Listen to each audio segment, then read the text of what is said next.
say another reason I enclosed my work area so I can get to stuff without them getting in my way. So I'm out of, I gave them their last flock block today, so I'm going to make some more. So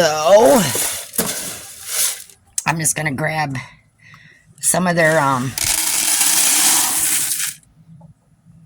treat there, their scratch. And like I said, I get in the bird section. And I also put sunflower seeds, I got black oil seeds, I got a lot of stuff mixed in there. And then let's put the regular crumbles in there.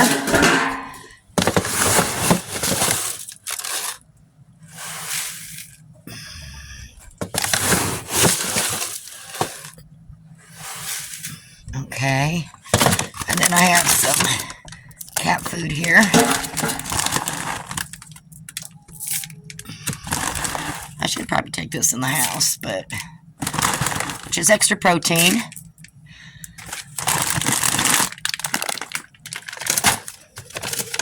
Then I do have, and this is the stuff that I put in with the scratch. It's got the seeds and peanuts and all that and fruit and stuff in it.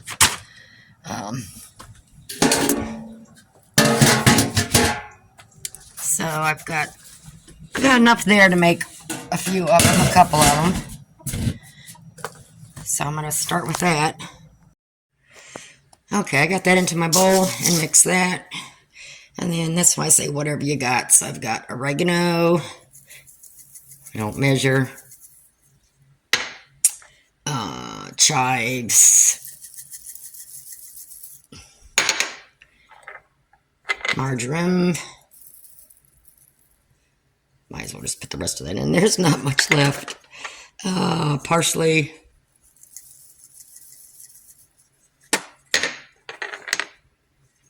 Basil. Crushed red peppers.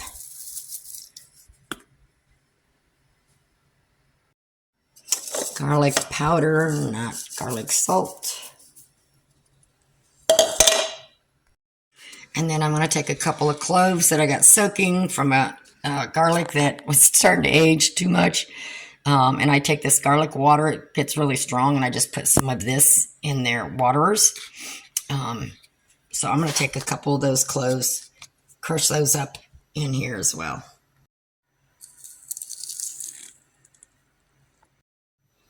Okay, so I only did 2 cloves. See, it's not that much. So I'm going to mix this up. All right, put some cinnamon in there.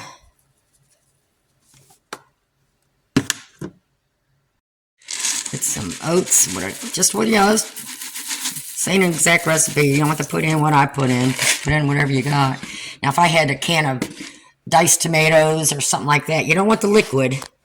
You know, you don't want this watery because you're going to be putting, you know, lard and molasses in it, and you don't want it falling apart. Okay, and then I also have some flax seed.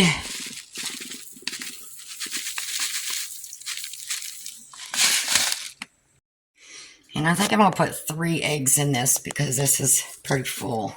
And I'm also going to be adding molasses and melt down some coconut oil. Okay, and so I don't have to sit there and beat it with a fork. I just use this just to make sure my eggs get mixed up real good.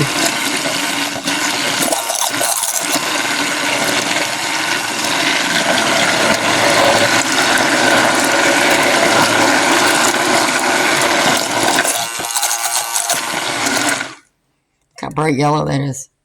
It actually looks orange. Looks yellow in the camera, but it's not that yellow.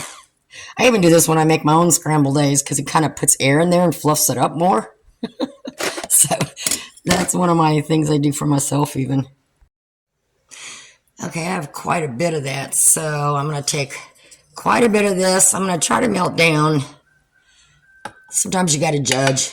If you get too much, you can pour it back in there and it'll solidify again. You don't have enough, add to it. But since I have so much, and this is just to help it stick. That's why you want to use this kind of oil that like this, because when it'll help hold it together. So you want it to go back to the same form once you're done.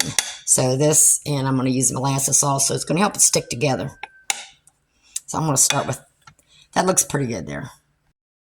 Okay, I've got that melted down, and it ended up being, oh, probably a cup and a half.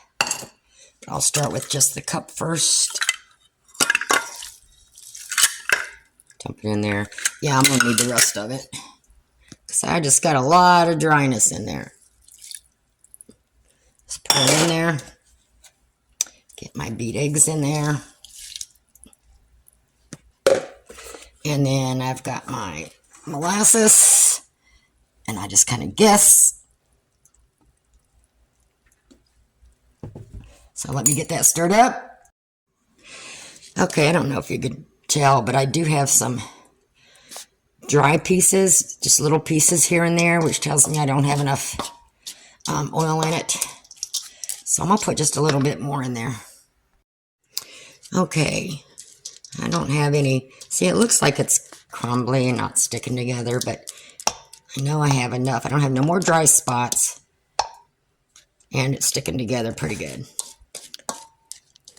So I don't have no more dry. So we are good to start putting them in the pans. And yes, I reuse my tins unless I punch a hole in them. So I just clean them out and bend it back to normal. It doesn't matter. It's just flock blocks. So use what you got. Save yourself some money. I mean, I've got some new ones back there. I ain't using those till I ruin these ones. Like I've shown before, I like to just get pieces of foil and press it down with my hands that way, because when you try to do it with a spoon with that molasses and stuff, you know, stuff sticks to the spoon. And if you have a little extra left in your bowl, don't, you know, wait till you get this pushed down, and then you can add to these to finish using up what you got left in your bowl instead of going through another one.